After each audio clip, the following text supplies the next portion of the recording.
کے قدموں میں گر گئے. کہا کہ اگر آپ ناپاک کریں تو پھر میں کہاں جاؤں. اعلیٰ حضرت نے اسی کی ترجمانی کرتے ہوئے یوں کہا ہے, تجھ سے جو منہ چھپاؤں تو کروں کس کے سامنے. یا رسول اللہ, تم سے جو منہ چھپاؤں تو کروں کس کے سامنے. کیا اور کسی سے توقع نظر کی ہے؟ بد ہیں تو آپ کے, بھلے ہیں تو آپ کے, ٹکڑوں پہ یہیں کے پلے ہیں, رخ کدھر کریں. اس صحابی نے جب حضور اکرم صلی اللہ علیہ وسلم کی بارگاہ میں رو کر کے اپنا جرم کا اقرار کیا تو حضور نے پھر 3 مرتبہ پوچھا, تم ہوش و حواس میں کہہ رہے ہو؟ تم ہوش و حواس میں کہہ رہے ہو؟ انہوں نے کہا ہاں بالکل ہوش و حواس میں کہہ رہا ہوں.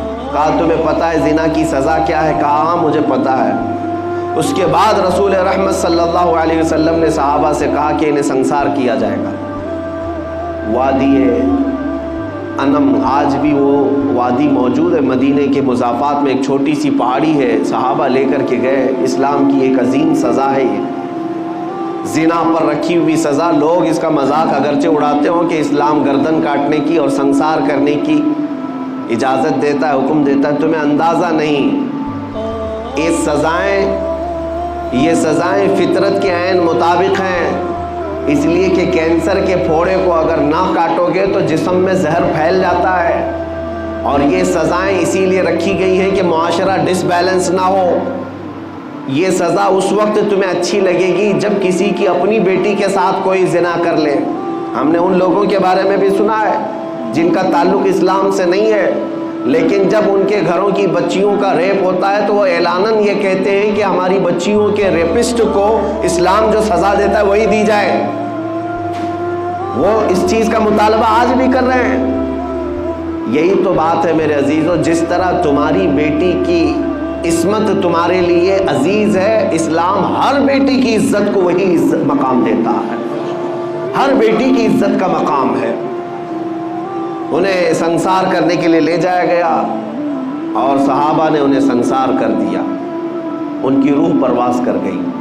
واپس جب آئے رسول رحمت صلی اللہ تعالیٰ علیہ وسلم, یہ اللہ کے قوانین ہیں, اللہ کے حدود ہیں, اس پر عمل کرنا ضروری ہے, لیکن تقاضۂ بشریت یہ ہے کہ دل بھی تو کسی سے لگا رہتا ہے. حضور پاک صلی اللہ تعالیٰ علیہ وسلم غمگین تھے, آنکھوں سے آنسو تھے. حضور گئے نہیں تھے. صحابہ جب آئے تو حضور نے پوچھا میرے مائز کو جب مار رہے تھے تم لوگ تو وہ کیا کہہ رہے تھے؟ تو صحابہ نے کہا یا رسول اللہ, ان کو جب مارا جا رہا تھا تو وہ یہ کہہ رہے تھے ترحم لنا یا رسول اللہ, اے اللہ کے رسول مجھ پر رحم کر دیجیے. انہوں نے خود سے اقرار کر کے وہ سزا کو لیا ہے, زبردستی پکڑ کر کے ان کو سزا نہیں دی گئی.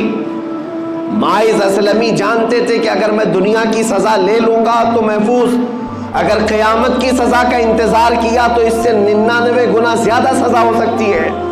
وہ صحابی جانتے تھے, اسی لیے دنیاوی سزا کو انہوں نے ترجیح دی, خود سے قبول کیا کہ مجھے یہی سزا دو, آخرت کی سزا کا میں انتظار نہیں کرنا چاہتا.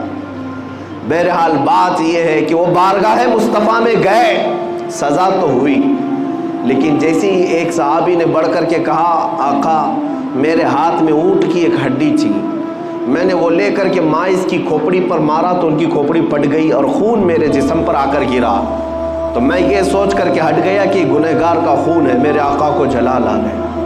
کھڑے ہو گئے, کہا اپنے جملوں کو واپس لو, وہ میرے دربار میں آ کر توبہ کر کے گیا ہے.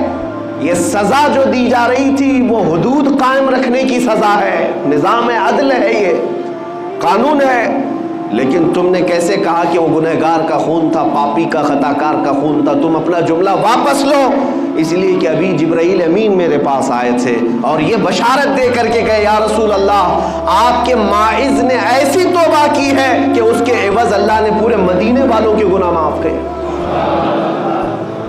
عزیزان گرامی, یہ واقعہ میں نے اس لیے عرض کیا کہ بارگاہ مصطفیٰ میں جو ایک بار پہنچ جائے مولا کریم اس کے بھی گناہ معاف کرتا ہے, اس کے متعلقین کے بھی گناہ معاف فرماتا ہے.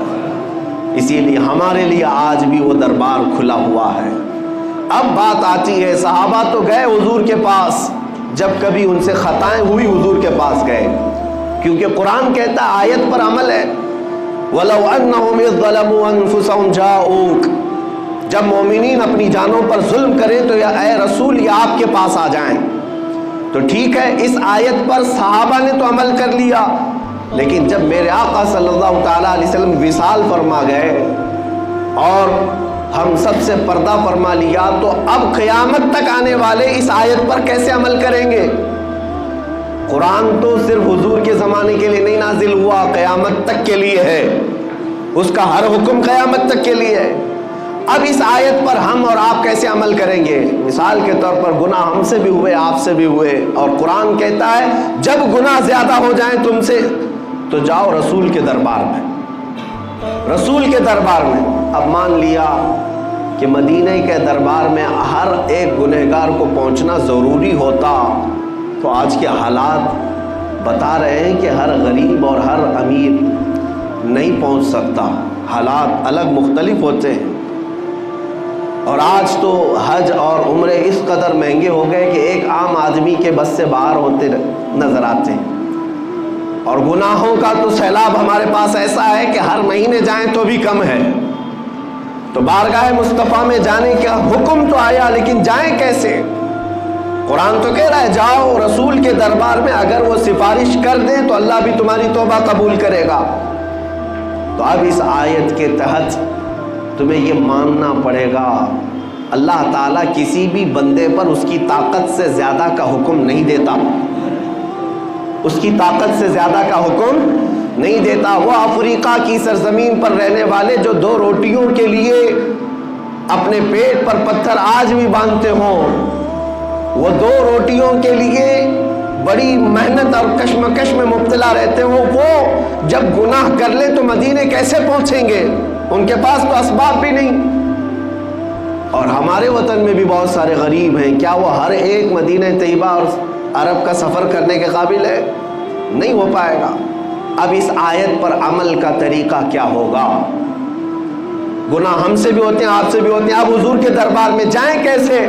تو مفسرین فرماتے ہیں یہ اللہ تعالیٰ کا نظام ہے کہ وہ اپنے بندوں پر اس کی طاقت سے زیادہ، بندے کی طاقت سے زیادہ کا حکم نہیں دیتا.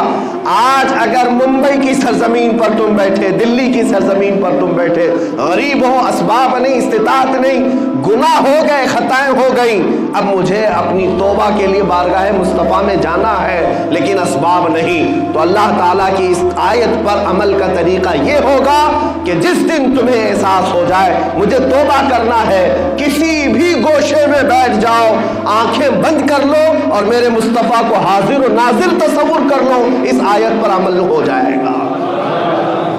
یہ اتنا تصور کر لو کہ میں رسول کے دربار میں آ گیا، اتنا بھی تمہاری حاضری کافی ہے.